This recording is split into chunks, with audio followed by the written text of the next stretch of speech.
monde, bienvenue au deuxième épisode de Sous la toge. Je suis Maître Louisa Héniche, accompagnée de... Maître Émile Desforges. Maître Chanel Lecomte.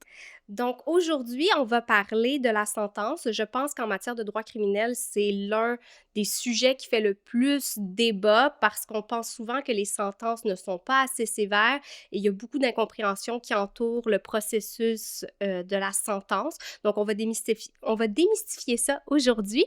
Mais avant toute chose, on voulait vous expliquer pourquoi on avait choisi le nom Sous la toge. Donc, On a eu beaucoup de questions par ouais. rapport à ça. Surtout de notre entourage qui se demandait vers où on allait avec ça.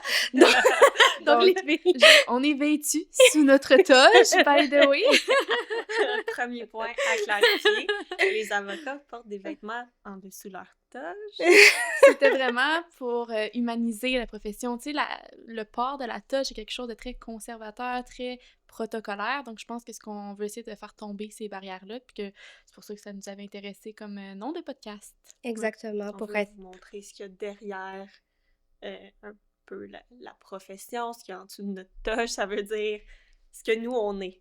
L'humain derrière Exactement. la toge. Exactement. Donc, pour nous rendre aussi un peu plus accessible, parce qu'en salle de cours, ça nous distingue des justiciables, en fait, là. Ouais. Donc, ça peut faire peur aux gens aussi, je pense. Ça peut faire peur aussi aux gens, là. C'est quand même une tenue qui est assez intimidante. Mm-hmm. Oui. On ressemble un peu particulière. Oui, particulière. On ressemble un peu à Severus Rogue.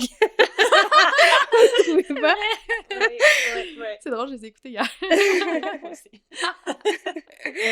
Donc, aujourd'hui, comme je le disais, on allait parler de la sentence. Donc, bon, comme on l'avait déjà expliqué, mais c'est bien de quand même, je pense, le rappeler, la vaste majorité des dossiers ne se rendent pas à procès. Mm-hmm. Donc, la sentence, la négociation de la sentence, c'est vraiment une grosse partie de notre travail. Si c'est pas la majorité. Oui, exactement. Moi, j'ai fait pas mal plus de représentations sur sentence que de procès aussi. Absolument. Exactement. Donc, comment on sentence, pourquoi on sentence aussi, c'est ce dont on va parler. Mais avant toute chose, avant d'arriver à une sentence, il y a des types de règlements qui existent, des règlements qui sont alternatifs, qui ne nécessitent pas forcément un plaidoyer là, de culpabilité. Mm-hmm. Donc, voulez-vous en parler un petit peu, les filles, de ce qu'on peut retrouver comme... Oui, absolument. Mais il y en a plusieurs.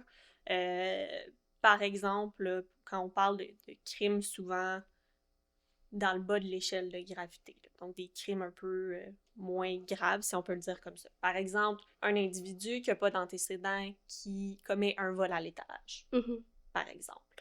Il y a des programmes alternatifs, donc pour éviter que cette personne-là qui commet une petite erreur, qui n'a pas d'antécédent, doive plaider coupable ou être reconnue coupable et avoir une sentence, mais il y a des programmes que cette personne-là peut accomplir, puis une fois que le programme est accompli, bien, il y a un retrait des accusations. Donc, par exemple, là, il y a le programme de mesure de rechange. Donc, ça, c'est qu'en dehors de la salle de cours, là, on va faire effectuer, là, on va faire faire à cette personne-là par exemple, des travaux bénévolats, on va y faire un don, une lettre d'excuse, quelque chose comme ça pour qu'il puisse apprendre de ses erreurs, se réhabiliter.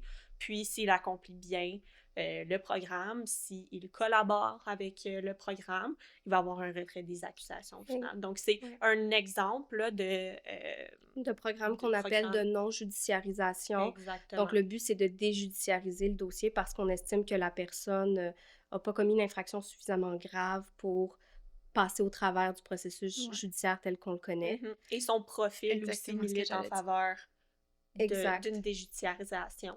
Donc, voilà, j'ai pris l'exemple du vol à l'étalage. Là. Il y a d'autres types de crimes, mais on parle souvent là, de... Oui, il y a d'autres types de programmes aussi, notamment en matière de santé mentale. Oui, le PAGSM. Oui, le PAGSM. À Montréal, au Palais de justice de Montréal, c'est le TJSM. OK. Aussi. Moi, ça me fait beaucoup penser au 810 aussi, qui est une mesure d'éloignement où est-ce que la personne s'engage à ne pas approcher l'individu qui craint pour sa sécurité et reconnaît aussi que cette personne-là craint pour sa sécurité pour un maximum de 1 an, ce qui est la norme, je dirais, quand même 1 an. Ouais. Puis, en contrepartie, j'ai envie de dire, ben, les accusations tombent. Exactement. Exact. Ça arrive souvent là, lorsque c'est un crime entre deux personnes, là, par exemple, je sais pas moi, des voisins qui se pognent. Les violences Et- conjugales aussi, je pense que... Oui, en ça violence arrive, ça conjugale, arrive là, assez mais souvent. c'est Ouais. ça, comme deux personnes se pognent, là, Ouais. soit ils se chicanent, la personne a prononcé une menace, la personne a donné un coup, par exemple, puis la victime craint pour sa sécurité, mais on estime que en respectant des conditions de ne plus contacter cette personne-là et respecter là, d'avoir une bonne conduite, des choses comme ça, on estime que ces conditions-là sont suffisantes Mhm. pour, bon, pour préserver l'intérêt de la justice puis pour protéger la victime. Donc, on lui donne des conditions à respecter. Donc, la personne signe des conditions. Puis, tant qu'il les respecte, voilà. Mais Après s'il ne un le an, respecte pas, ça revient à la s'il ne cour. les respecte pas, ça revient à la cour, mais bon, au moment là, que l'individu signe les conditions, ben, il est acquitté. Donc, Ouais. avant de se rendre à la peine, il y a plein de modalités comme ça. Donc, c'est clair que nous, en tant qu'avocats, quand on a un individu devant nous, par exemple, qui n'a pas d'antécédent, qui a un excellent profil, que son crime est de gravité moindre, là, on regarde toujours en fonction du dossier, ben, souvent, on va aller vers ces modes de règlement-là Mhm. pour essayer d'éviter là, des conséquences Plus pesante. plus pesantes sur cette personne-là. Puis, c'est souvent aussi des gestes isolés. Donc, c'est rare là, qu'on va Voir des pouvoir- multirécidivistes bénéficier de Ouais. ce genre. Ou même un geste là, qui a perduré longtemps dans le temps, c'est plus difficile aussi. Là. Ouais. On parle souvent... C'est là, plus une erreur de parcours. c'est ça. On parle Exact. souvent des gens qui ont fait une erreur de parcours. Oui, c'est qui ça, peuvent des personnes, bénéficier de ça. des personnes de bonne moralité. Oui. Puis là, c'est là où t'en as parlé, Amy, que là, c'était un acquittement pour le 810, puis c'est là où on va tracer la ligne entre ces mesures-là et les peines dont on va vous parler, parce que là, quand on parle de sentence en matière criminelle, on parle d'un plaidoyer de culpabilité. Donc, la personne soit a été trouvée coupable au terme d'un procès ou bien a reconnu les faits et a plaidé coupable d'elle-même au chef d'accusation qui lui était reproché. Puis là, à ce moment-là, ben là, on arrive à la sentence et il y a une panoplie de peines qui peuvent être appliquées. Donc, nous, on va vous les présenter sommairement, de la moins grave à la plus grave que plus la grave. détention. Oui, exact. Donc, l'absolution. Oui, il y a conditionnel et inconditionnel. Exactement. Donc, inconditionnel, son nom le mentionne, n'a pas de condition. C'est vraiment la peine la plus clémente qu'on peut avoir, celle que tout accusé rêve d'avoir, si je pourrais dire, Oui. avant la déjudiciarisation, évidemment. Mais c'est ça, c'est comme de laisser un petit peu une deuxième chance, j'ai l'impression. Est-ce que vous le voyez un petit peu comme ça? Oui, puis pourquoi je dirais, c'est de laisser une deuxième chance, c'est que l'absolution, la personne plaide coupable, mais n'a pas de casier judiciaire. Exact. Donc, ça empêche d'avoir un casier judiciaire. Ouais. Puis, éventuellement aussi, la personne va pouvoir demander la destruction du plumitif aussi. Donc, ça permet véritablement de faire en sorte que le dossier ne laisse pas forcément de traces. Mais il y a des conditions pour avoir une absolution. Là, c'est pas une peine que tout le monde peut bénéficier. Évidemment. Donc, il faut notamment un intérêt véritable et il faut pas que ça soit contraire à l'intérêt du public. Exact. Et il ne faut pas de peine minimale. Nous reviendrons aux peines minimales. Et il ne faut pas que ça soit un crime qui soit punissable de plus de 14 ans d'incarcération. Ce serait bien qu'on démystifie qu'est-ce qu'on veut dire par intérêt véritable, parce que tout le monde a l'intérêt de ne pas avoir un casier judiciaire. C'est sans nuire à l'intérêt... Oui. Ah non, excusez, ça c'est le deuxième. Je me suis mélangée. Ouais.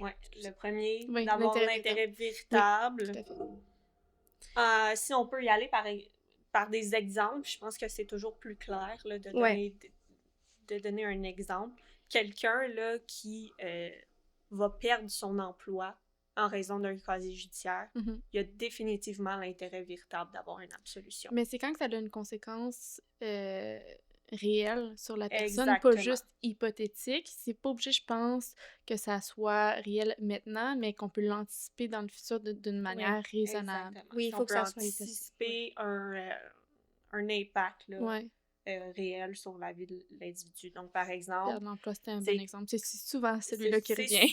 C'est souvent ça. Ou sinon, si ça a un impact, par exemple, sur le statut d'immigration. de l'immigration, Puis quand tu dis un impact, l'impact n'est pas obligé d'être maintenant. Ça peut être par exemple un étudiant, un jeune individu qui étudie pour aller dans un domaine, puis on sait que l'emploi là, qu'il veut avoir à la fin de ça nécessite qu'il n'ait pas de casier judiciaire, mais ça, c'est le type d'intérêt véritable là, qu'on peut retrouver. Ouais. Donc, en fait, ce que le tribunal va analyser, c'est l'effet préjudiciable. Donc, est-ce que l'effet préjudiciable d'un casier judiciaire sur la vie du délinquant est beaucoup trop important? Donc, en gros, c'est ça un peu l'analyse, puis tout peut être un intérêt véritable. Oui, Là. on peut être créatif. On peut être très créatif par rapport à l'intérêt véritable. Je pense que... Il me semble que tu as eu un dossier qui avait été intéressant là-dessus, Chanel. Mais on va cacher.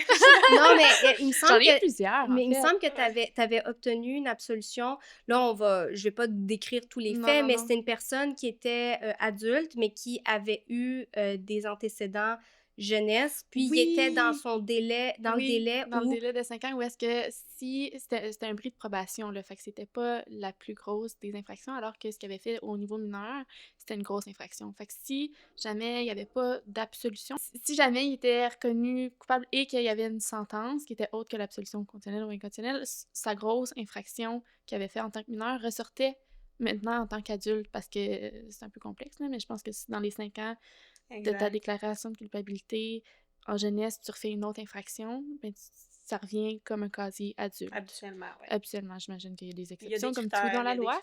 Ouais. Mais, mais ouais, oui, effectivement. Donc ça c'est un intérêt véritable, évidemment, pour le jeune qui était maintenant adulte, que pour un bris de condition qui était complètement stupide. Là, c'est pas un crime en soi, il y avait une application sur son téléphone, là, c'est tout. Oui. Puis ça peut être, par exemple, d'être rentré quelques minutes en retard de ton couvre-feu. Ça peut être... Ce qui n'est pas un crime codifié dans le code criminel, tu sais, c'est juste que c'est la condition légale, et là que ça devient un crime si tu le respectes pas, mais ça reste c'est pas des gros gestes non plus nécessairement. Exact. Puis, c'est vrai que c'est intéressant, par contre, ce qu'il faut clarifier, c'est que, comme on a dit, il y a 2 critères. Donc, c'est pas parce que tu as une bonne job que tu vas avoir une absolution. Il faut pas que ça soit contraire à l'intérêt du public. Exact. C'est un critère plus flou. Très vaste, très vague. Oui, c'est très vague, mais ce que la jurisprudence va venir nous dire, c'est qu'une personne qui est bien renseignée ne serait pas choquée d'apprendre que le délinquant serait absous. Donc, c'est un peu ça Le bien renseigné est très important ici. Oui, on souligne. Du droit, mais renseigner aussi de tous les faits de la cause et du profil de l'individu. Exact. Donc, ça, c'est pour l'absolution.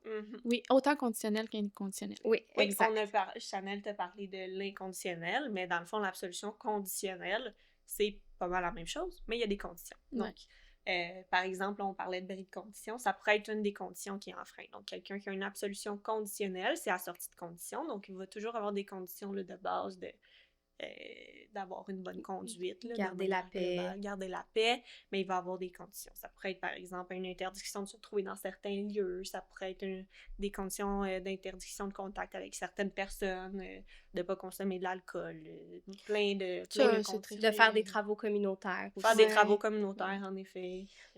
Plein de choses comme ça. Mais en gros, l'absolution, c'est les mêmes critères. C'est juste ce qui est assorti, ce qui accompagne l'absolution. Il y a deux moyens, inconditionnel, conditionnel. Donc, évidemment, la conditionnelle est plus restrictive. Mais sensiblement, ça se ressemble. Une grosse différence qui peut faire une différence dans la vie des gens, c'est que c'est moins reconnu dans les autres pays, l'absolution conditionnelle.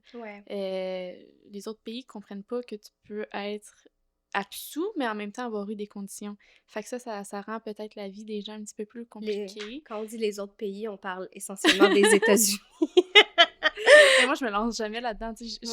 Oui, les États-Unis, je sais que c'est problématique, mais les autres, j'en ai aucune idée. Fait que je me prononce jamais là-dessus auprès des clients. Parce que justement, le droit est différent dans tous ces pays-là. C'est ce qui explique la problématique. Exactement. Exact. Mais c'est à considérer. C'est sûr. Mais fun fact, je m'étais fait questionner à la douane quand je partais pour New York, puis il y avait un douanier américain, quand il me demandait ce que je faisais dans la vie, je lui ai expliqué que j'étais avocate criminaliste, puis il m'avait justement parlé de l'absolution conditionnel, puis pour lui, tu avais un casier judiciaire quand tu avais une absolution conditionnelle, parce que c'est la même chose qu'on y vient une sentence suspendue, on Ouais, vous pour eux. l'expliquera. Oui, pour eux.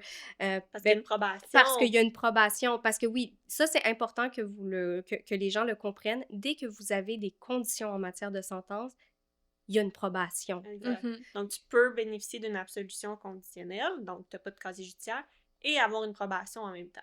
Mais c'est aussi possible d'avoir il y a un autre véhicule là, qui s'appelle la sentence suspendue. Oui, qui Ça vient vient avec avec un casier judiciaire, mais il y a une probation. Donc, aux États-Unis, par exemple, j'imagine que c'est pas quelque chose qu'ils ont. Donc, c'est très mélangeant pour eux. Ils voient une probation, mais Oui, clairement, ça il y veut a un dire casier judiciaire. Oui, là. fort probablement, mais bon, on connaît pas le droit américain, mais c'était Non. une question que je m'étais fait poser par un douanier. Drôle de discussion à avoir aux douanes, quand même. Ouais, très drôle de discussion, mais c'est ce qui arrive hein, quand tu annonces que tu es avocate criminaliste. Tu as toutes sortes de Ouais. discussions Ouais. imprévues avec les gens À des endroits inusités. dans des endroits inusités. Donc, la sentence suspendue, comme Émile l'a bien expliqué, c'est une probation. Donc, moi, je fais des demandes de pardon. Mhm. Donc, quand je vous demande quelle est votre sentence, me répondre que vous avez eu des travaux communautaires, ce n'est pas ça, votre Non. sentence. Les travaux communautaires, ce n'est pas une sentence. C'est une condition qui figure dans une probation. Mais vous ne pouvez pas être condamné à des travaux communautaires. Vous êtes condamné à une probation qui vous demande d'effectuer des heures de travaux communautaires. Même une probation, c'est pas une sentence. Ben, oui, mais Ouais. ça nous indique pas c'est quoi la peine que tu as eue. Oui, Parce exact. que la probation peut être dans le cadre d'une sentence suspendue, comme ça peut l'être Dans une absolution, ou bien ça peut être une sentence d'incarcération qui est suivie d'une probation. Habituellement, ça, Ouais. les gens, ils se rappellent qu'ils sont allés en prison, là, habituellement. Ouais. Donc, ils nous mentionnent plus la Ouais. prison que les travaux communautaires. Oui, Mais- donc c'est pas un indicatif. Puis le propre de la sentence suspendue, c'est qu'en fait, le juge sursoit au prononcé de la peine. Donc, en fait, le juge ne prononce pas la sentence qu'il aurait normalement rendue pour cette affaire-là. Si jamais le délinquant ne respecte pas les conditions qui lui ont été données, ben là, le juge se réserve le droit d'appliquer la sentence qu'il aurait réellement rendue pour l'affaire. Donc, on peut être ramené devant le juge pour ne pas avoir respecté l'approbation dans le cadre de sa sentence suspendue. Et de se voir accusé d'un bris de condition, mais en plus, dans le cadre de ce crime-là, qu'il y a eu un sursoir, non, une sentence suspendue, mon Dieu, pardon, se voir avoir une autre peine aussi pour ça. Exact. Fait que c'est très important de respecter les conditions. Totalement. Puis la distinction entre l'absolution et la sentence suspendue, c'est que la sentence suspendue vient avec un casier judiciaire. Ensuite, il y a l'amende. Oui, ça, les gens sont surpris de savoir que juste ça, des fois, ça peut être une peine. Oui. Et ce qui fait que t'es pas admissible à l'absolution. Parce qu'une amende, là, on parle d'une amende, pas un ticket. Une amende criminelle, ça vient avec un casier judiciaire. Donc, il faut être bien informé. Là, si on vous propose une amende, après être accusé là, d'une infraction criminelle, il y a un casier judiciaire avec ça. Là. C'est pas une peine bonbon. Là. C'est pas une peine bonbon. Puis juste après l'amende, on parle d'une peine d'incarcération là, aussi. Là. Donc, il faut faire très attention. Des fois, on a l'impression, c'est pas grave, c'est juste, je dois juste payer dans un tel délai, je m'en sors bien. Ben non, tu t'en sors avec un casier judiciaire. Puis la peine, à chaque fois qu'on repasse devant le tribunal, il y a une règle qui fait en sorte que les peines doivent augmenter. Oui. Quand tu es arrivé au stade de l'amende, tu te rapproches dangereusement de la peine d'incarcération. Donc, il faut faire vraiment attention parce que ça a l'air pas grave. Ça a l'air d'un ticket, mais ce ne l'est pas. Ce n'est pas un ticket. Il y a très peu à dire là-dessus. Là. Non, il y a très peu le mot amende. Il faut que ça soit raisonnable. C'est ça. On regarde la capacité financière de chaque individu pour dire le montant de l'amende. Oui, exact. Ça peut être très différent d'une personne à une autre juste à cause de son portefeuille. Exact. Puis c'est là où c'est différent du droit civil. en matière civile, on répare le préjudice, donc c'est vraiment quel est le tort que tu as causé, puis combien ce tort-là vaut. Alors qu'en matière criminelle, quand on condamne une personne à une amende, bien, on s'intéresse vraiment à quel est l'impact de cette amende sur la personne. Donc, une personne qui est, on va dire, un médecin versus une personne qui bénéficie de l'aide sociale, pour un même crime, si on les condamne à des amendes, vont avoir des amendes qui sont différentes à débourser parce que ce ne sera pas le même impact. Oui, parce que le but aussi, c'est réhabiliter la personne, que ça soit dissuasif. Que ça soit dissuasif. Que ça soit pas dissuasif pour un médecin là, d'avoir un petit 200$ d'amende. C'est ça, tandis que pour une personne qui n'a pas d'emploi, un 200$, ça peut être très difficile à acquitter. Donc, pour le même crime, on va retrouver on peut retrouver plusieurs différentes amendes. Oui. Et là, on va parler maintenant de ce que, je sais plus c'est quel premier ministre qui avait, ou quel chef de parti politique qui avait appelé ça les peines Netflix. Donc, l'emprisonnement, mais on va commencer par l'emprisonnement à la maison. Oui. Donc, ça a été récemment, en 2022, l'emprisonnement à la maison a été vraiment élargi à beaucoup plus de crimes parce qu'avant, c'était quand même assez restrictif. Donc, maintenant, l'emprisonnement à la maison, il y a certains crimes pour lesquels on ne peut pas en bénéficier. Notamment les crimes qui ont des peines minimales, on ne peut pas bénéficier de l'emprisonnement à la maison. Puis il y a d'autres crimes spécifiques, mais qu'on voit assez rarement. Là, je ne pourrais pas vous dire comme ça, on top of my head, lesquels. Est-ce que c'est vraiment, selon vous, des peines Netflix? Non. Puis il y a eu un article aussi d'un ancien juge, je pense, dans un journal, peut-être La Presse, qui était fort intéressant, qui venait justement démystifier un peu tout ça. Ouais. Mais pas du tout. En effet, là, les gens peuvent regarder Netflix à la maison, mais t'es quand même brimé beaucoup dans ta liberté. Là. Tu peux pas bouger de chez toi. On se souvient, là, tout le monde a vécu la COVID, puis tout le monde est en train de devenir fou chez eux parce qu'ils pouvaient pas sortir. Mais c'est exactement la même chose. Les gens continuent de sortir, mais pas toi. Oui, c'est ça. De un, et de deux, t'es sous condition là, très, très restrictive. Oui, puis qui est très invasive aussi parce qu'on va vérifier que t'es chez toi. Donc, tu vas recevoir des appels. Puis c'est pas des appels sur ton cellulaire, là. Il faut que tu installes une ligne terrestre à la maison. Oui, puis, ton agent de surveillance va t'appeler à des heures, là, mais inopiné, là. Donc, on parle, ça peut être à 3 heures du matin et tu dois répondre. Si tu ne réponds pas, tu es en bris, t'es en manquement de sursis. Et là, à ce moment-là, tu pourrais perdre le bénéfice du sursis. Également, il faut que tu laisses l'accès à ton domicile à ton agent de surveillance. Donc, ton agent de surveillance peut se présenter chez toi puis dire, écoute, je veux rentrer, je veux voir ce qu'il y a chez toi. Donc, c'est des peines qui sont c'est une peine qui est très privative. C'est une peine qui est excessivement... on s'immisce beaucoup dans ta vie. C'est une peine qui est souvent plus longue aussi que si tu choisis l'incarcération traditionnelle. Tu peux pas bénéficier d'une libération conditionnelle aux 2/3 de ta peine. Tu vas la purger en entièreté. Mais même en négociation, je parle souvent, il me semble qu'on faisait le double que si la personne allait dans... Parce que justement, on voit ça un peu comme une peine plus clémente qu'un emprisonnement régulier dans un centre de détention. Donc, par exemple, un crime là, qui se vaudrait 5 mois de détention ferme, donc par ferme, on va dire dans un centre de détention, l'emprisonnement traditionnel, mais là, on va donner une peine beaucoup plus longue pour un emprisonnement à la maison, parce qu'on estime que c'est plus clément que l'emprisonnement ferme. Puis tu sais aussi, ce qu'il faut comprendre, là, c'est que vraiment, tu peux rien faire. Là. Tu peux pas aller au gym. Tu peux pas aller faire un club de course. Tu peux pas aller voir ta mère. Puis moi, j'avais déjà des conditions de ne pas utiliser Internet et ça empêchait aussi d'utiliser Netflix. Ça, je m'étais battue fort. C'est pas vrai qu'on peut toujours regarder Netflix en emprisonnement. Ça va dépendre, l'Internet, ça va dépendre des dossiers. Par contre, il existe tu peux avoir une exception pour faire du sport. Pour ton club de course. Hein. Oui, tu peux avoir des exceptions. Je l'ai vu dans le formulaire de sursis. Encore une fois, faut réussir à l'obtenir. Exact, il Ça faut dépend. ça va dépendre. Puis la raison du pourquoi on octroie ce type de peine, c'est aussi dans une perspective de réhabilitation. Mhm. Oui. Donc, les gens peuvent, il y a des exceptions évidemment, là, le but c'est que les gens en général conservent leur emploi ou puissent continuer à Mhm. C'est étudier. souvent quelqu'un qui apporte quelque chose à la société aussi, qu'on veut Exactement. qu'elle continue pour la société, mais comme tu dis aussi pour la réhabilitation de cette personne-là, parce que Oui, ça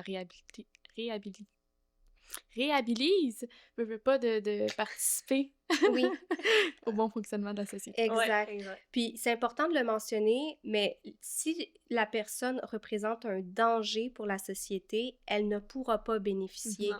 de l'emprisonnement dans la collectivité. D'ailleurs, pour les infractions qui valent plus de 2 ans d'incarcération, ben 2 ans et plus d'incarcération, l'emprisonnement dans la collectivité n'est pas une peine qui est ouverte.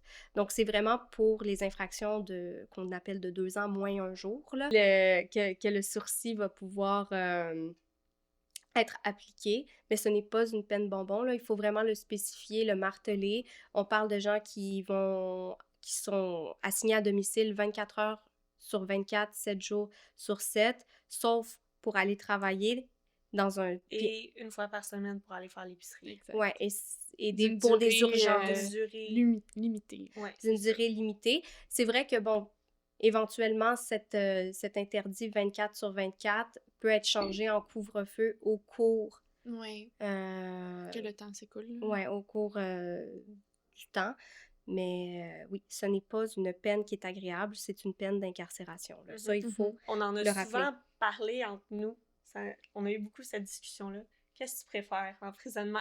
Comme si tu avais à être sentencé. Qu'est-ce que tu prendrais? L'emprisonnement ferme ou collectivité? Puis honnêtement, C'est difficile. tous les juristes à qui j'ai posé cette question-là, tous les avocats, c'est vraiment 50-50, là, je vous dirais. Ouais. Ben moi, je pense que je prendrais l'emprisonnement à la maison. Ouais. Ouais, j'aime ça être chez moi. J'essaie d'être chez Mais moi. c'est plus long. Mais c'est plus sortir long. de temps en temps. Ouais, j'aime ça Moi, je sortir. sais pas si on dirait Moi, que je pense que je j'aimerais préfère rip souffrir the band-aid. plus, mais moins longtemps. Mais c'est C'est juste ça. que... Ouais, mais c'est juste que les conditions... Moi, de ce que... Si j'avais été un homme, je pense que ma réponse aurait été différente. Mm. Mais étant donné que les conditions de détention chez les femmes semblent vraiment plus difficiles, je sais pas... Ouais. Je sais pas trop. Mais bon, moi, c'est ça, mais vous avez le droit de, Ben oui. de vouloir faire un tour. Mais moi, c'est déjà en arrivé prison. que des clients choisissent la détention Moi pas à aussi. la maison. Moi aussi. Quand on leur explique tout ce qui vient Ouais. avec, des fois, ils se rendent compte que Ils C'est préfèrent- pas mieux, difficile. puis ils préfèrent avoir une plus courte C'est ça. période. Puis de retrouver une vie normale par la suite. Ouais, c'est ça. Ouais. Comme, ils se disent que de toute manière, ça sera pas le fun. Donc, on préfère que ça soit sur une plus courte durée. Mhm. Ouais, ben ça va dépendre encore une fois des intérêts de nos clients, là. Ouais. Exactement. Aussi, s'il y a besoin de bénéficier de certains programmes, ce type de choses-là, Ouais. c'est tout à considérer. Ouais, si la personne a des enfants aussi, parce que ça Mhm. aussi, ça pèse dans la balance C'est sûr. beaucoup, là. Oui, absolument. Parfait. Et il y a évidemment l'emprisonnement ferme. Oui. Je pense qu'il n'y a pas grand-chose à dire là-dessus. Là. Tout le Non. monde connaît c'est quoi. Oui, il y a juste une distinction entre le fédéral et le provincial. Ah oui. Qui est le noté. temps qu'il détermine d'incarcération. 2 ans moins un jour, t'es au provincial. Et en haut de ça, t'es au fédéral. Mhm. Exactement. Les Et on appelle conditions plus... sont pas les mêmes. Ouais, puis on n'appelle plus ça, au fédéral, on n'appelle pas ça la prison, on appelle ça le pénitencier. Ouais. Donc, si vous entendez dire des gens, j'ai été aux peines, ben, ils ont eu une peine de pénitencier, donc plus de 2 ans et plus. Ouais. Aussi, il n'y a pas juste les peines dont on a parlé qui constituent la peine, il y a aussi des ordonnances qui peuvent être rendues Ouais. par des juges. Donc, donner quelques exemples d'ordonnances. Il y a certains crimes qui vont, par exemple, ordonner un interdit d'avoir des armes. Mhm. Mhm. Ordonnance d'ADN, où est-ce qu'on va prendre l'ADN de l'individu pour que les policiers la conservent Mhm. et puissent faire des liens dans des futurs crimes, peut-être. Ouais. Une interdiction de conduire. C'est un Oui, ordonnance aussi. Tout à fait. Une interdiction de Puis, conduire. à noter qu'il y en a qui sont obligatoires pour certains crimes. Ouais. Mhm. Il y en a d'autres qui sont un peu plus qui peuvent être demandés par la poursuite, par exemple. Plus accessoire. Ouais, Ouais. plus accessoires. Puis il y en a d'autres qui sont obligatoires, comme par exemple quelqu'un accusé de faculté affaiblie, ben reconnu coupable en fait d'avoir conduit avec les capacités affaiblies. Il y a une ordonnance obligatoire là, d'interdiction de conduite. Donc, c'en est un exemple. Oui, puis il y en existe d'autres là aussi. C'est Là. ceux qu'on voit le plus. C'est ceux qu'on voit le plus, ou le fameux registre des délinquants sexuels. Mhm. Ouais. Donc, récemment, on en a entendu quand même parler il y a quelques mois, peut-être une année, parce que avant, le registre des délinquants sexuels pouvait être à perpétuité, ce qui a été déclaré inconstitutionnel par la Cour suprême. Donc, maintenant, le maximum, c'est 20 ans. Donc, pour les personnes qui sont condamnées pour des crimes à caractère sexuel, ils pourraient se voir appliquer le registre des délinquants sexuels. Ça arrive plutôt souvent même. Ouais. Dans ce genre de dossier. Oui. Donc, maintenant, comment rend-on une peine? Ça, c'est si complexe. C'est très compliqué, puis je pense que c'est un des aspects les plus difficiles du travail d'un juge, là, c'est de sentencer la personne. Ah mon Dieu, oui, c'est un exercice tellement délicat. C'est tellement délicat. Moi, je dirais que... Oh, vas-y, excuse-moi. Non, vas-y. Ben, je dirais qu'il y a deux grandes catégories, si on peut commencer comme ça à regarder. C'est le crime en soi, le contexte et tout, mais aussi, je le dis souvent dans les podcasts à date, là, mais le profil de l'individu, c'est qui cette personne-là, puis comprendre un petit peu son histoire, puis... Oui, c'est ça, la gravité, ce qu'on appelle objective du crime, et la gravité subjective, qui va être parfois amoindrie par le profil de l'accusé. Donc, gravité objective, on veut dire, on s'entend qu'il y a des crimes qui sont plus graves que d'autres. Oui. Objectivement. Objectivement parlant. Genre le meurtre. Le meurtre, c'est évidemment plus grave qu'un vol à l'étalage, on se le cachera pas. Puis par la suite, la gravité subjective, c'est bon, dans le cadre du crime, les circonstances entourant le crime. Ouais. Donc, est-ce que, c'est clair qu'il y a des circonstances moindres, là, bon, j'ai pas d'exemple, là, mais par exemple, un crime commis dans certaines circonstances, la personne était dans une situation particulière, ben là, la gravité subjective peut être amoindrie. Alors que quelqu'un qui a commis le geste par vengeance, par frustration, c'était prémédité, etc., ben là, c'est des gravités subjectives plus importantes. Il y a aussi ce qu'on appelle des circonstances qui sont aggravantes puis des circonstances qui sont atténuantes qu'on doit comme peser dans tout ce processus-là. Puis il y en a qui sont codifiés, surtout en fait les conditions qui sont aggravantes. Donc c'est très important de consulter un avocat pour voir si ça se situe là-dedans, puis voir si ça respecte aussi le processus de la peine. Oui, exact. Puis des exemples de facteurs aggravants, ce serait le mauvais traitement d'un partenaire intime, le fait de commettre un crime à l'égard d'un enfant. D'être pas mesure, mais en position d'autorité. Aussi. Donc, l'abus de confiance, c'est aussi des circonstances qui sont aggravantes. Donc, il y a certaines circonstances qui sont codifiées. Il y en a d'autres qui sont plus inscrites là, dans la jurisprudence. Puis un facteur aggravant, contrairement à un facteur atténuant, doit être prouvé hors de tout doute raisonnable. Les facteurs atténuants, c'est généralement pas codifié. Non, exact. Puis c'est plus le profil de la personne, j'ai l'impression. C'est quelqu'un qui manque de maturité émotionnelle. Le jeune âge, c'est un facteur qui est atténuant. Le fait de ne pas avoir d'antécédents judiciaires, c'est un facteur atténuant. Si c'est un geste qui est vraiment isolé, qui est ponctuel, ça aussi, ça peut être considéré qui n'a pas été réfléchi avant. C'est ça, ça peut être considéré comme un facteur atténuant. Le code criminel aussi encadre d'autres aspects de la sentence, notamment si ça doit être purgé de manière concurrente ou consécutive. Donc, des fois, le code prévoit comment les peines doivent être purgées. Donc, quand on parle d'une peine qui est concurrente, on parle de, disons que je suis trouvée coupable de 2 crimes. Le juge pourrait me donner une peine pour chacun des crimes, et s'il me dit qu'elle est purgée de manière concurrente, ma peine, ça veut dire que mes 2 peines vont être purgées en même temps. Exactement. Fait que si tu as 6 mois d'emprisonnement avec un 8 mois d'emprisonnement, mais au final, tu vas faire 8 mois. Parce que le premier 6 mois, ça va être pour les 2 peines en même temps. Oui.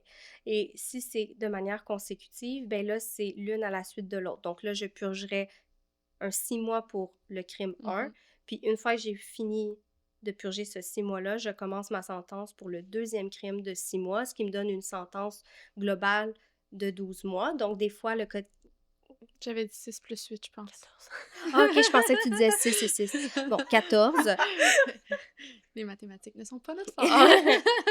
J'avais entendu 6 et 6. Mais il existe des articles du Code criminel qui vont prévoir ça explicitement. Je pense, par exemple, à un article qui prévoit que lorsqu'un accusé est trouvé coupable de pornographie juvénile, sa sentence doit être purgée consécutivement à tout autre crime à caractère sexuel contre un enfant.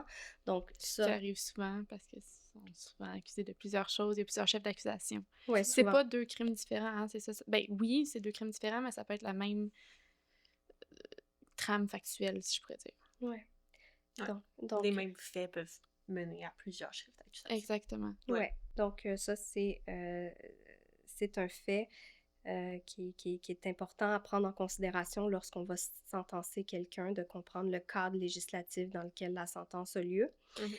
Et c'est aussi important de comprendre pourquoi on sentence. C'est quoi les objectifs d'une sentence? On en avait parlé lors du dernier épisode. Tu les avais toutes déroulées d'une shot avec l'article. Je les avais toutes déroulées, mais presque tous de mémoire. Mais là, on les a! On les a. Puis si vous n'avez pas écouté le premier épisode, on vous invite à aller l'écouter. Mais pourquoi on sentence? Le but, c'est de dénoncer les gestes, de dissuader les gens de commettre ces mêmes gestes, d'isoler le délinquant au besoin, favoriser la réinsertion sociale, assurer la réparation des torts causés, susciter la conscience de leurs responsabilités. Puis, voilà. Oui, je pense que c'était le dernier.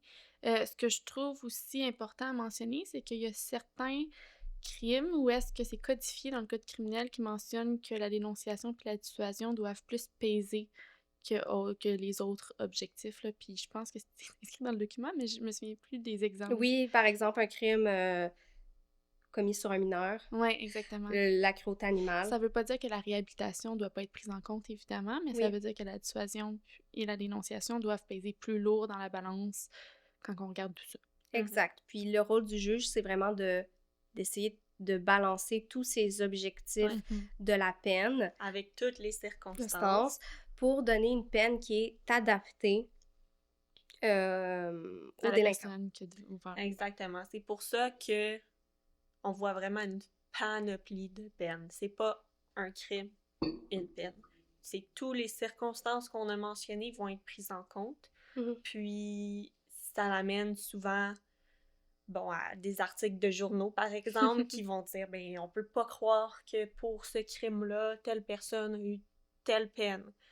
Mais souvent, en fait, jamais, on va voir toutes les circonstances dans cet article de journal-là. Puis, il faut savoir que cette peine-là a fort probablement été déterminée après un très long processus de réflexion, très longue considération de tous ces facteurs-là. Donc, avant de juger quelque chose, j'invite à lire la décision parce pour que savoir souvent, de quoi avec la personne. Exactement. Tu sais, des fois, on a des crimes horribles, oui, mais tu regardes les circonstances puis t'as un individu derrière ça qui a peut-être un excellent profil, puis je parle pas juste d'avoir comme une bonne job, là. Je veux dire, c'était un individu, par exemple, qui à ce moment-là, il y avait une circonstance particulière dans sa vie, c'est peut-être un individu avec des... Ouais, c'est peut-être un individu avec des problèmes de santé mentale, qui a fait de la thérapie, qui est maintenant prise en charge. Donc non, cette personne-là n'aura pas la même sentence qu'une autre personne qui a pas tous ces facteurs-là. Puis je trouve que c'est tellement important. Mais je veux dire aussi, je pense que ça existe. En fait, ça existe aussi des peines qui sont peut-être trop clémentes, mais c'est pour ça que nos tribunaux d'appel existent. Ouais. Oui, exact. Puis, c'est sécurisant aussi pour la société de savoir que qu'il y a cette possibilité-là. Oui, ça me fait penser à l'affaire Hull, l'agression sexuelle avec le voyeurisme. Donc ça, je pense que c'était un dossier de Trois-Rivières. Oui, qui avait une absolution, puis qui est monté en appel. Puis finalement, c'était-tu l'emprisonnement? Oui, 12 mois d'incarcération. C'est donc, la Cour d'appel va intervenir lorsque la peine est manifestement déraisonnable dans les circonstances. Ouais. Puis là, c'était un cas où la Cour d'appel est intervenue et a changé la peine pour une peine d'incarcération. Donc, Mhm. il y a toujours cette Mais possibilité-là. c'est ça. Donc oui, ça existe des peines clémentes, mais elles ne le sont pas autant présentes dans la société que ce qu'on pourrait croire en lisant les journaux. Oui. Oui, en Ouais. effet. Puis il y a d'autres principes aussi là, qui guident la détermination de la peine, notamment la proportionnalité, Qui donc est la gravité de l'infraction. l'objectif le plus important. Je pense pas que c'est comme ça que c'est inscrit en code Non, criminel. c'est ce qu'on appelle, c'est pas un objectif, c'est un principe. Oui, Le le principe. principe. Le principe. C'est ça. Ouais, directeur, c'est vraiment la proportionnalité. Donc là, on analyse vraiment la gravité de l'infraction et le degré de responsabilité du délinquant. Mais ce n'est pas encore une fois le seul principe. Il y a aussi l'harmonisation des peines. Mhm. Donc, les peines doivent être harmonisées. Et pourquoi? Ben, c'est parce qu'il faut que les gens sachent à quoi ils peuvent s'attendre s'ils sont déclarés coupables ou s'ils plaident coupables. Donc, Pour pas que ça soit arbitraire aussi exactement. pour les juges. Donc, il y a des fourchettes de peine C'est qui ça, sont établies par la jurisprudence. Ça demande un exercice de recherche, tout simplement. Là. Tu Exact. regardes pour le crime similaire, pour le profil similaire, ça se situe où? Puis c'est pas 6 mois, là, c'est souvent entre 4 et entre 8 mois, par exemple. Oui, Et à exact. noter là, que cette fourchette de peine-là est pas non plus... Tu peux en dévier. Là. Tu peux aller Exactement. plus haut, tu peux aller plus C'est bas. pas obligatoire là, de se retrouver dans cette Ouais. sentence-là, c'est juste beaucoup plus difficile de déroger à Ouais. cette Ouais. fourchette. Ça aide, ça donne une idée aussi. Ça aide une idée. Ouais. Puis, en fait, pour citer la jurisprudence, les fourchettes de peine ne sont pas des carcans. C'est ça, je cherchais ça. Je l'ai plaidé récemment en plus. Oui, mais donc, c'est pas un mot que j'utilise à tous les jours, carcan, donc ça Ouais. me prend Donc, petit on moment peut- de m'en rappeler. C'est ça, donc on peut donner une peine qui est plus clémente que ce que la fourchette de peine prévoit, ou même plus sévère dans certains cas. Oui. Ouais. Mais Puis des fois, c'est difficile de faire l'exercice parce que tu trouves pas toujours... Moi, c'était la plus grande difficulté, je trouve, c'était de trouver exactement la bonne jurisprudence qui Ouais. concordait là, avec tout le profil, avec toutes les circonstances du crime, mais c'est Des quasiment fois, t'as impossible vraiment à des trouver. circonstances Mais particulières. oui, là. exactement. Ouais. Fait que là, faut que tu joues là-dedans, faut que tu sois créatif, faut Ouais. que ça soit raisonnable, veux pas, parce que si t'exagères, ben, le juge te donnera pas ce que tu veux. Exactement. Ouais. exact. Donc, c'est vraiment les lignes directrices. Puis voilà. Donc, on en a parlé un peu, mais je trouve que c'est important d'en parler. Les fameuses peines minimales. Oui, les peines minimales. Le plus gros qu'on a, c'est vraiment pour les facultés affaiblies, Ouais. qui est une amende. Ce que les gens ne savent peut-être pas, en fait. Là. Moi, j'ai beaucoup de clients qui ont été Ben oui. surpris de ce fait-là. Puis ils comprennent pas que vu qu'il y a une amende qui est minimale, mais ils peuvent pas s'en sortir vraiment s'ils En ils casier plaident coupables. judiciaire. Exactement. Donc, dès que tu as une personne là, accusée pour une première fois d'une faculté affaiblie, donc une personne Mhm. avec aucun antécédent, va venir, puis malheureusement, la peine minimale, donc ça veut dire qu'on peut pas aller en bas de ça, Mhm. ça va être une amende de 1000 $, accompagnée d'une interdiction de conduire. Puis l'amende, comme on l'a dit au départ, ça vient avec un casier judiciaire. Donc, je vous dirais, les facultés affaiblies, là, c'est le crime qui touche le plus monsieur, Ben, madame, tout oui, le c'est monde. là. c'est le crime le plus commis au Canada. Là. Exactement. Puis on a souvent des gens là, que c'est vraiment pas des gens criminalisés. Là, Mhm. C'est une erreur de du parcours, tout. souvent. C'est une erreur de parcours. C'est une grave erreur de parcours, mais c'est une erreur de parcours. Puis ces gens-là y arrivent. Puis on doit leur annoncer, malheureusement, que ben, la peine prévue, c'est tu vas avoir un casier judiciaire Ouais. là, pour avoir conduit. Mais il y a toujours la possibilité, ben pas dans tous les dossiers, ça dépend évidemment du dossier, mais d'aller négocier avec le procureur pour essayer de changer l'accusation, comme par exemple une conduite dangereuse. Évidemment, ça emmène d'autres conséquences que les gens veulent peut-être pas, mais qu'au niveau criminel, il y a peut-être pas de peine minimale, et là, tu peux aller jouer avec ça. Donc, s'il plaide coupable, il va pouvoir avoir Ouais. une absolution. C'est assez rare, là. Je veux pas que les gens se fassent Non, d'espoir. non, c'est c'est ça. très rare. Ça va être Ça- suite à une analyse du dossier C'est là, ça. Et qu'on du va, profil, on va encore une voir. fois. Oui, du profil, évidemment, là, mais quand on va prendre un dossier puis on va se rendre compte qu'il y a des forts arguments Ouais. légaux, on va pouvoir essayer de négocier parce que, tu sais, nos options, c'est nos deux options principales, c'est plaider coupable ou aller à procès. On peut aussi négocier la sentence, là, mais quand une personne a des arguments, là, on peut, avant d'aller à procès, on peut essayer en négociant d'obtenir un règlement alternatif, Mhm. ça, c'en est un. Par Une exemple, substitution, de changer le chef d'accusation pour un autre chef d'accusation qui n'aura pas la peine minimale. Donc, ça va nous permettre de pouvoir obtenir plus de sentences Avoir plus diversifiées. de jeu, parce que le Avoir plus juge de peut jeu. pas, même s'il voudrait accorder Oui. une peine plus basse, il est les points liés, là. Ouais, Il ouais, peut c'est juste ça. pas. Exact, ça encadre beaucoup le pouvoir discrétionnaire du Mhm. juge, le fait d'avoir une peine minimale. Puis en matière de faculté affaiblie, ça, étant donné que c'est un crime qui est énormément commis, C'est ce qui a amené. c'est ce qui a amené la fameuse peine. Mais oui. C'est un crime qui peut être mortel au final. là. Non, c'est ça, Mhm. exact. C'est un fléau. Puis même pour contester la peine minimale, là, j'ai pas fait de recherche exhaustive, mais à mon avis, ça doit être très compliqué de contester cette fameuse peine minimale-là. Je connais contenue. un ancien collègue qui l'a fait. On en reparlera off-cam, là, mais... Ah ouais? ouais. Ça doit Puis être est-ce que ça a assez compliqué. fonctionné? J'ai pas eu le résultat, je penserais pas, parce que je trouve que c'est très rare, là, mais Ouais, ça C'est serait à valider. excessivement rare.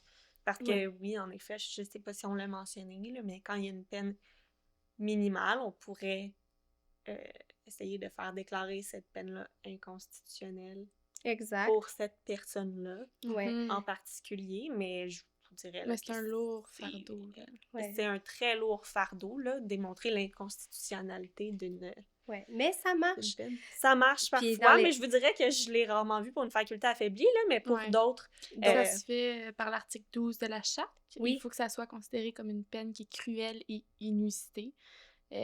donc on s'entend que c'est lourd. là. Cruel, c'est quand même un mot qui est lourd de sens. Dire et- qu'une amende, c'est cruel Ouais, et inusité, là, c'est pour ça Ouais. que ça passe peut-être moins en matière de faculté affaiblie, là, mais Ouais. Ouais. ça arrive surtout dans le cadre de peines Minimale d'incarcération. d'incarcération. Donc, Ouais. Ouais, Donc, c'est vrai.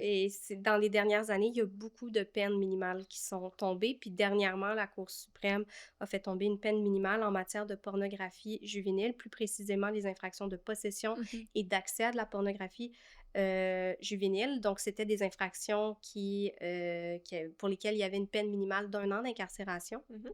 Et la Cour suprême a déclaré que c'était inconstitutionnel de prévoir une peine minimale parce que ça pouvait entraîner des peines qui étaient cruelles et inusitées.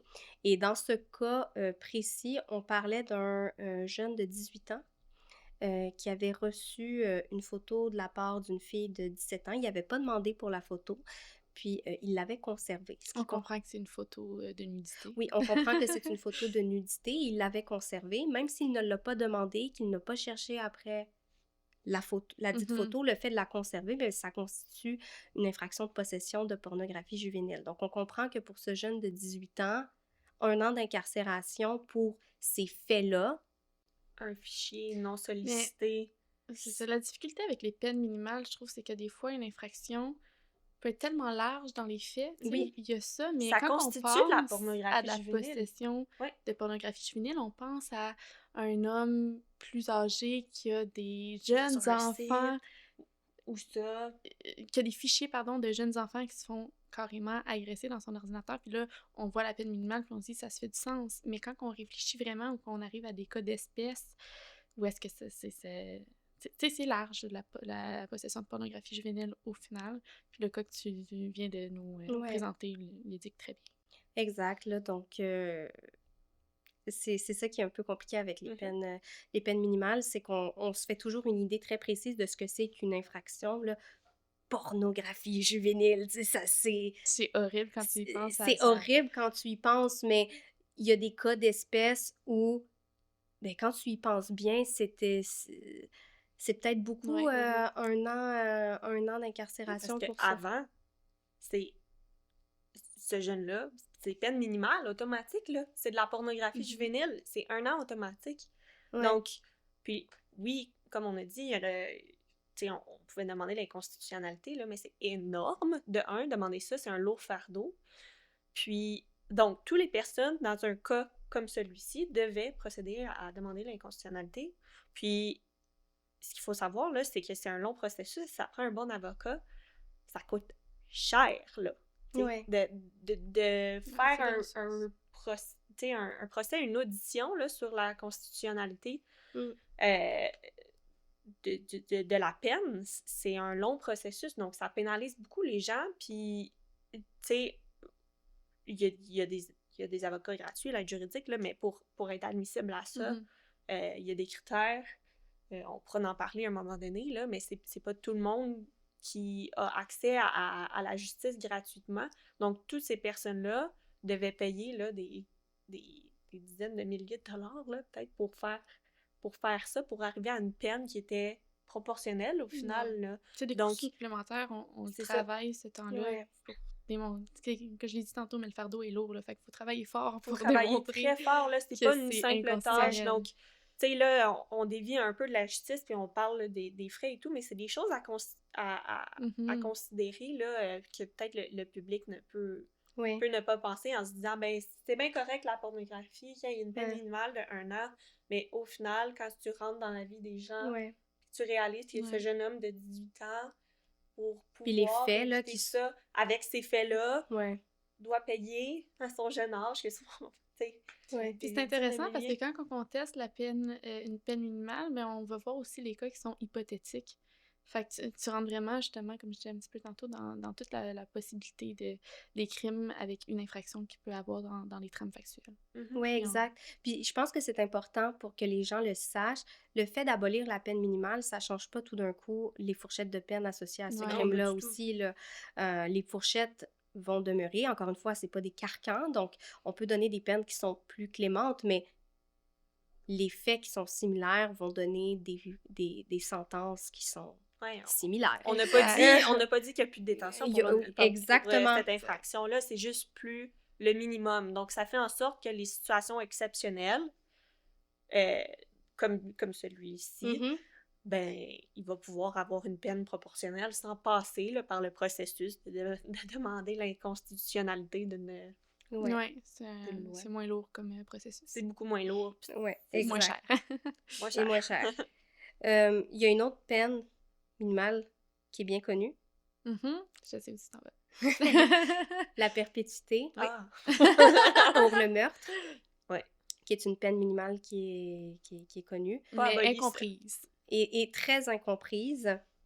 Mais avant qu'on aborde, qu'on aborde plus spécifiquement l'emprisonnement à perpétuité, la contestation, c'est pas juste pour, disons, 1000 $ d'amende ou 1 an d'incarcération. Ça peut être aussi par rapport aux principes législatifs qui guident l'imposition de la peine. Donc, par exemple, quand on parle de peine consécutive, quand le Code prévoit des peines consécutives pour certains crimes, on peut aussi contester la constitutionnalité sur la base de l'article 12 de la Charte. Donc, c'est quelque chose qui peut être fait. Puis, vous allez comprendre un petit peu plus tard pourquoi je vous parle de ça, mais la peine d'incarcération à vie. Donc, quand on est trouvé coupable d'un meurtre, la peine minimale, c'est l'emprisonnement à vie. Puis il n'y a personne qui va aller contester ça. Qu'est-ce qui veut dire à perpétuité? Ça veut dire à perpétuité. Je pense que là où il y a une méconnaissance, c'est le fameux 25 ans. Qui n'est pas a free man. Oui. Donc, c'est 25 ans minimum avant de demander la libération conditionnelle. Donc, ça, ce que ça veut dire que à 25 ans, après 25 ans d'incarcération, tu peux demander. Si c'est ça ta sentence, ça parce que ça veut pas dire que ça va être accepté. Ça veut pas dire que ça va être accepté. C'est la première chose, oui. Ça veut pas dire que ça va être accepté, puis ça veut pas dire que si c'est accepté, you're a free man. Exact. Non, donc ça veut dire que t'appartiens en fait toute ta vie au système carcéral. T'as des conditions toute ta vie. Toute ta vie, tu dois respecter ces conditions. Tu appartiens au service carcéral du Canada. Là. C'est eux qui vont guider ta vie. Puis t'as des chances de retourner en dedans si tu ne respectes pas tes conditions. Exact. Fait que c'est un lourd fardeau sur une personne, mais pour quelque chose...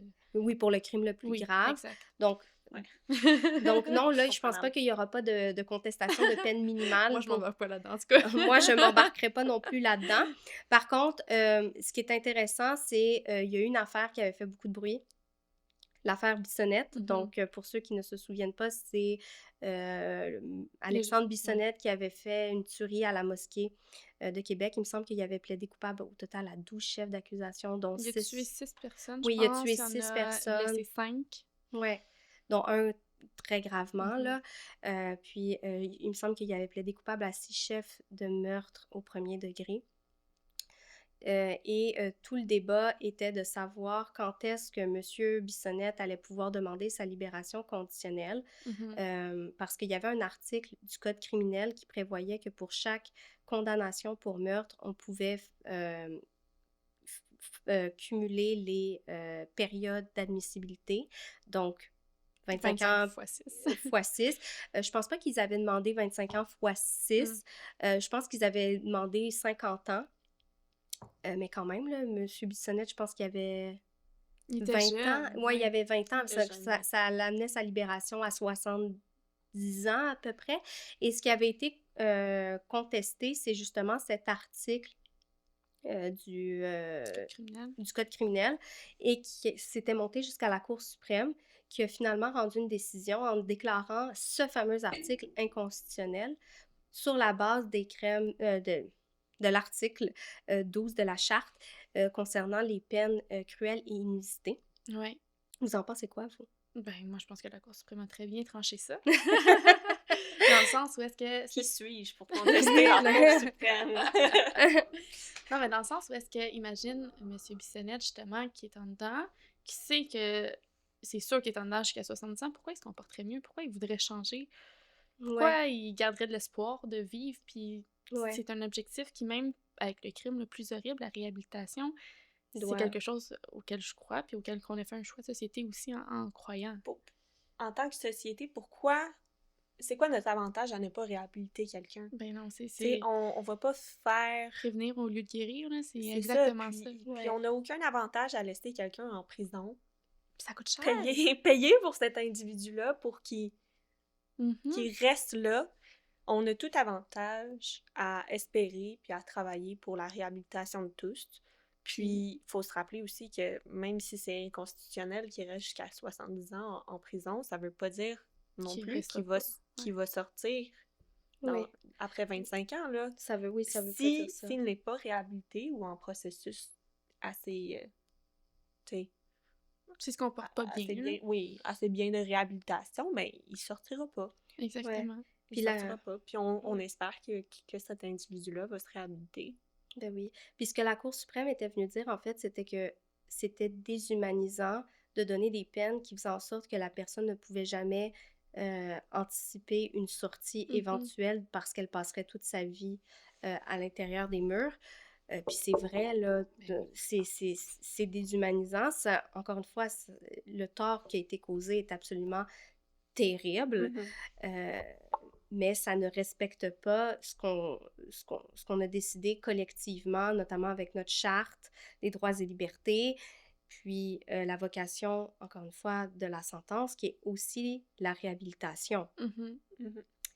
Fait que je pense qu'on est tous d'accord. Oui, on est tous d'accord que le cumul, c'est Ne non. soit pas permis, ouais. Puis aussi, la réflexion que j'avais, c'était, là, M. Bissonnette a plaidé coupable, ce qui fait en sorte qu'il n'y a pas eu de procès. Puis, si on avait des peines aussi intenses qu'aux États-Unis, là, c'est-à-dire qu'on Mhm. sait que la personne va passer probablement 150 ans en prison. Tu sais, c'est des choses qu'on voit, là, des fois Mhm. aux États-Unis, là, la Ouais. personne est condamnée à 900 ans en prison, là. Oui. Je me battrais bien plus fort. C'est ça, les gens joueraient le tout pour le tout, puis iraient à procès, puis... Ferait perdre des ressources judiciaires exact, et ça Mhm. coûte excessivement cher, un procès à la société. à la société, là, c'est dispendieux de Ouais. mobiliser un juge, des procureurs, Une greffière. des greffiers, Des constables. des c'est ça. constables, des huissiers, comme La salle. la salle, Ouais. c'est des ressources qui coûtent excessivement cher. Puis le fait de aussi ne pas avoir des sentences qui soient complètement folles, ça fait en sorte que les gens sont plus enclins à plaider coupable aussi. Là. Ça, il faut que les gens le sachent, que si tu as tout à perdre puis qu'il n'y a pas une seule lueur Mhm. d'espoir, ben c'est bon, on va aller faire vivre un procès à tout le monde. Puis c'est une épreuve qui est difficile, tant pour... c'est difficile là, pour la famille des victimes, là, le procès, Oui. puis... C'est un gros soulagement, je pense, pour la famille quand que l'individu décide de plaider coupable et reconnaît ses torts. Exact, Mhm. exact. Donc ça, c'était un élément qui est vraiment important à mentionner.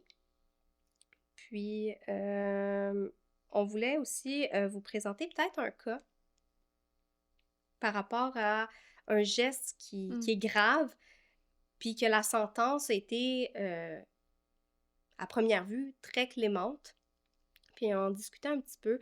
Ça avait été un cas qui avait été très médiatisé, le cas de Monsieur Cadotte qui avait assassiné sa femme. Ce qu'on avait appelé un crime de compassion. Donc, il était le proche aidant de sa conjointe qui souffrait de Alzheimer, de démence. Il avait assumé le rôle de proche aidant pendant 9 ans et un jour, il l'a étouffé.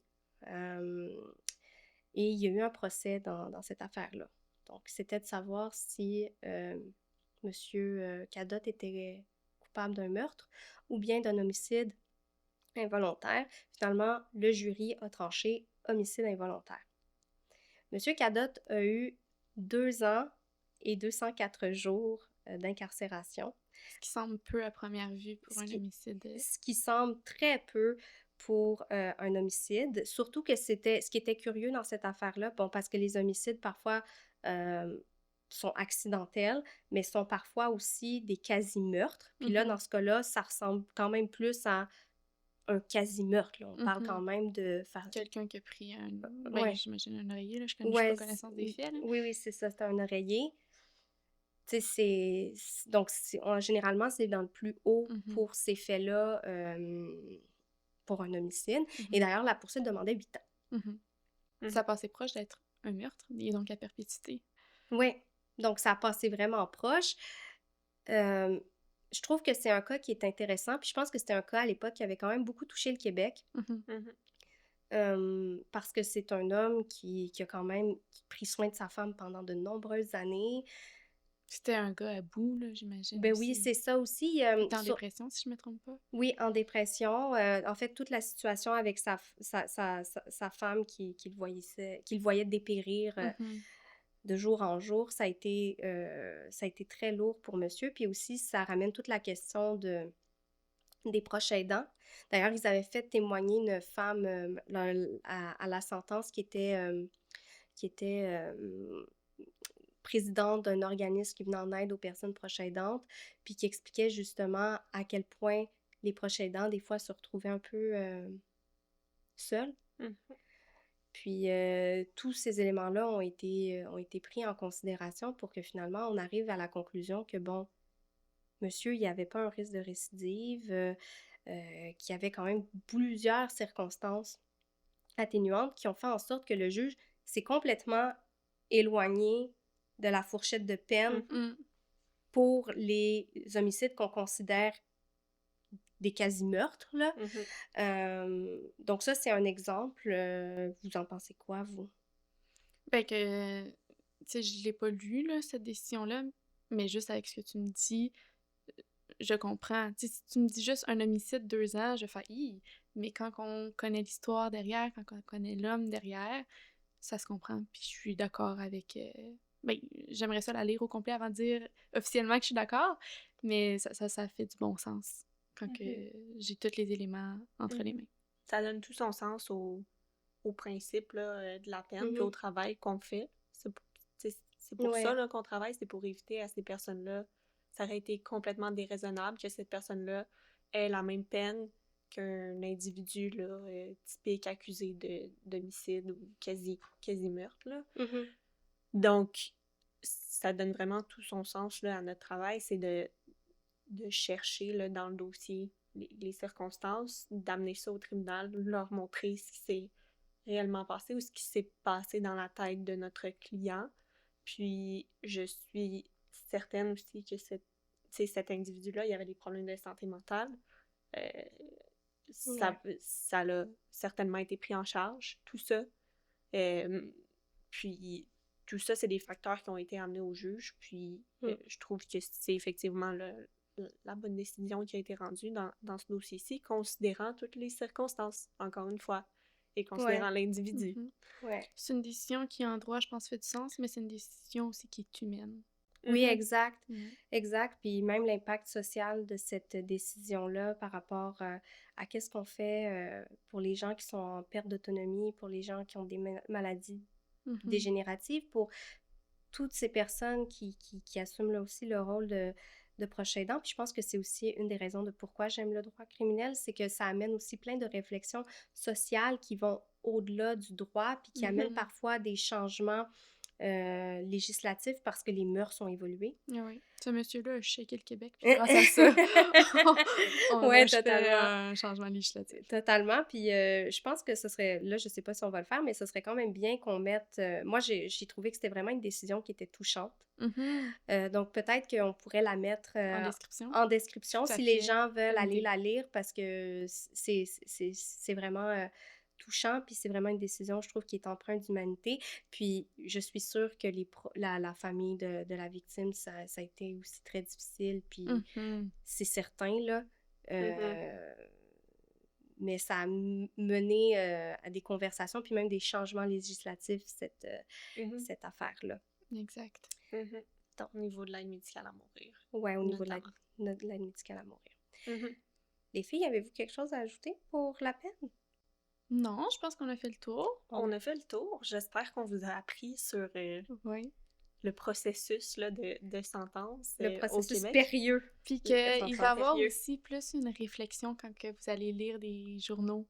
De dire, je connais peut-être pas tous les faits, je vais aller m'informer au complet avant de me faire une opinion. Exactement. Absolument. C'est ça, de faire des recherches. Là, il y a beaucoup de décisions qui sont rendues, là, qu'on peut retrouver sur Google. Je vous invite à les lire. Sur Vous Google ou faire sur votre... Canly. Shout out. Puis, je vous invite vraiment à aller les lire avant de former votre opinion. C'est accessible à tous, les gens le savent peut-être Ouais. pas, mais Ouais. toutes les décisions qui sont écrites, là, C'est sont public, le publiées, droit c'est criminel. public. Ouais. Puis, Sur Canly. c'est ça. Puis, tu sais, dans les journaux, évidemment, là, ils veulent que vous ayez lire là, l'article de journal. Ouais. Donc, ça va être un titre frappant. Ouais. Ils vont...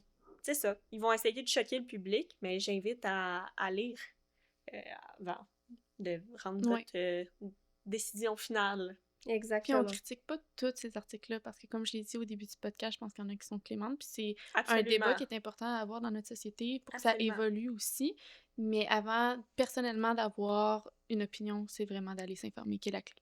Exactement. Et n'oubliez pas, la sentence n'a pas pour but de se venger. Exact. Non! On veut Très pas... important. On veut pas une société comme ça. Je Non. pense que ça l'amènerait vraiment beaucoup de problèmes. Ben, la réalité, c'est qu'on peut jamais arriver avec une peine à soulager la famille ou la victime. Non, Ben je oui. pense qu'aucune...